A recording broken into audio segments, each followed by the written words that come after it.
A little trek through the woods. Find a nice spot to stop off and make a little video.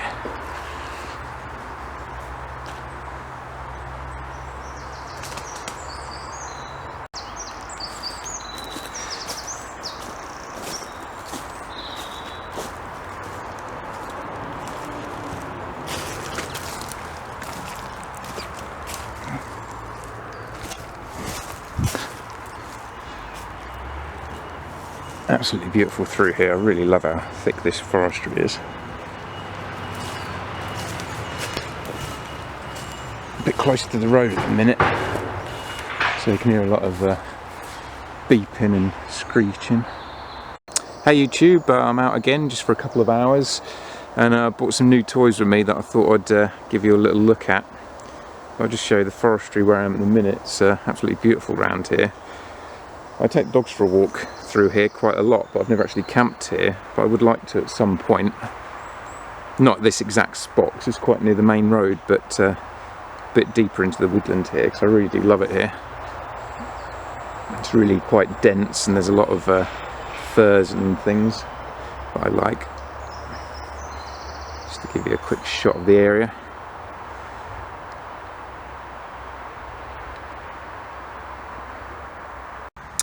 Now on to the goodies. It's an Alocs camping kettle. And anyone who's watched some of my camping videos knows I've already got a kettle, but that one has a rigid plastic handle on the top, which is really awkward to get in my pack, and I usually have to have it with the handle sticking out or something, so I've been wanting to upgrade for a while now. Now that old kettle of mine was a £5, and this was about £8.50, so it's not much more expensive. It's from China, so it took a couple of weeks to get here, but it's well worth it. And as well as the kettle, I also got a cup to go with it, which was £2.50 I think. I've got another one on the way because they're so cheap. I thought I might as well get two and have a spare. I'll move on to that one in a minute. Now the kettle itself, you can see it's got a fold up handle on the lid, and then the fold up main handle there. It takes about just over a litre, just over a litre, maybe 1.2 litres fit in there, which is by far enough for me, and it's probably just enough for two people if you were out with a partner or a friend or whatever. But any more than that, you'd want to get something bigger than this. It's made of anodised aluminium, or aluminium for our English friends, which is supposedly scratch and corrosion resistant. I don't know how well that would hold up.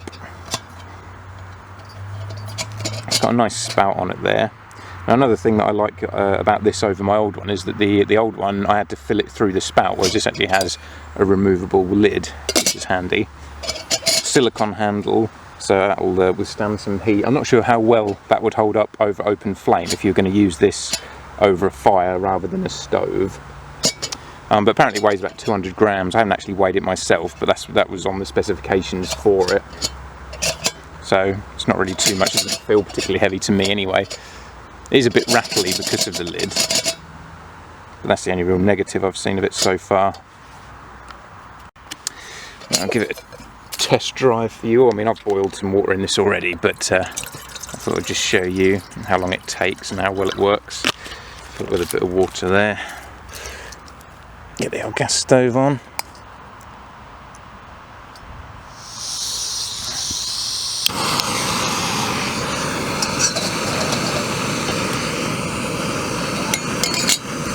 And we'll leave that to boil. Okay, that's been on the boil for about a minute now.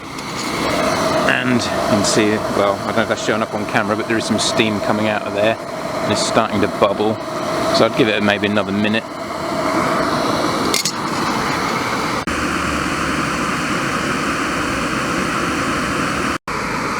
There you can see there's a lot of steam coming out of the spout there, so that's done. Turn that off. That was under 2 minutes. I should have properly timed it really, but it was maybe a minute and a half tops.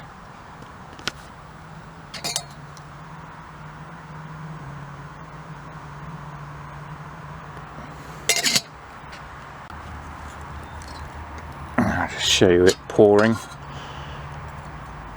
you have to be a bit gentle pouring it, because if you tip it too much, because the air's going in the spout, it'll kind of make it splutter a bit, which you could remedy by taking the lid off when you pour it.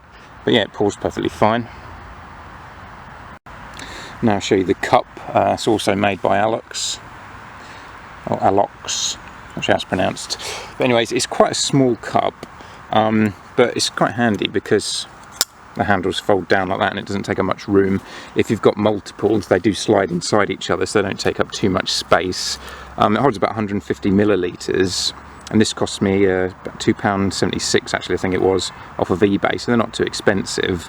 It's about 45 grams.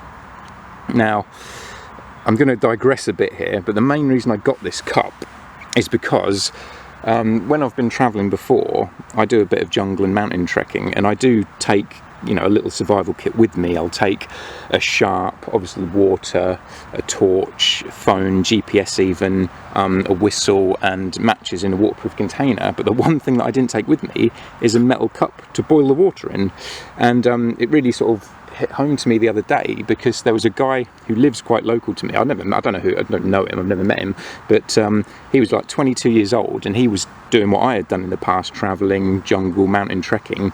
He fell and injured himself, and even though he had phone reception and he was able to ring his girlfriend and ring for help, no one was able to find him for 6 days, by which point he was dead, and apparently had died after 3 days. And, you know, you'd think to yourself, you can survive 3 days, just 3 days, that's not much. But the guy, because it was so hot in the day, I guess he dehydrated, and then it was so cold at night and wet, exposure got to him, and he died. And it was just such a sad story. And I thought, geez, if I'd have been in that situation, maybe I would have dehydrated, because even if there was a water source near me, and apparently there was a water source near him, but I guess he just didn't have a means to boil it and sterilise it, maybe, I don't know. But even though I have metal cups, I've got a lot of metal canteen cups that go with military canteens, obviously. They're all shaped only to go on those military canteen bottles, whereas I wanted something that would go on to just a regular bottle like this, the way this does. It fits on the bottom there perfectly, because if you've been travelling in a lot of these countries, in fact all the countries I've been to where I've been out sort of, you know, wilderness trekking, you can't drink the tap water, you have to buy bottled water.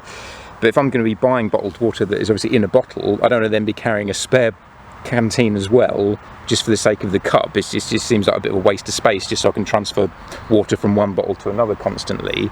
So I just wanted a simple little metal cup that I could boil water in an emergency, and that would fit in my pack on the bottom of just a regular water bottle like that, without taking any space, without weighing very much, because space is at a premium when you're living out of a rucksack.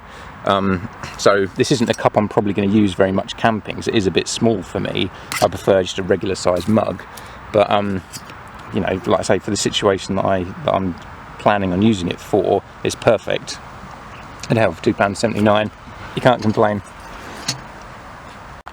Now what I'm liking to do with this is to keep this wrapped in a bit of a kitchen towel there, and keep it inside there. One, so that it doesn't end up scratching the inside of the kettle and scratching the cup, and two, because it's just handy to have a bit of kitchen towel in there to dry it out with afterwards, or wipe up or whatever. And that fits in there perfectly when there's just one. I don't think you'd be able to fit two in there, even though these cups do slide inside each other. But if you're just having it for solo trips, which is what I'm going to be having it for the majority of the time, you know, it sort of all stacks in together perfectly and really doesn't take up much room. Like I say, I've shown you earlier, it does come in this little red sack, which is netted on the outside, but the inner sack is waterproof, which is handy too, and that just is a drawstring. There it is, all packed up with the cup inside, and that just slips in there nicely. So it'll go in your pack, it won't get scratched, won't scratch anything else. Job done. Anyway, thanks for watching. I do really appreciate the views I get and the comments I get.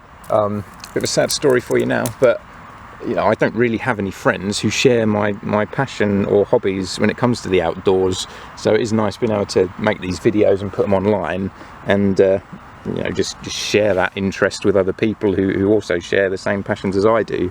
So I just don't get that in real life, unfortunately. So yeah, thanks for watching, and hopefully I'll see you soon with a camping video if the weather ever improves. Bye for now.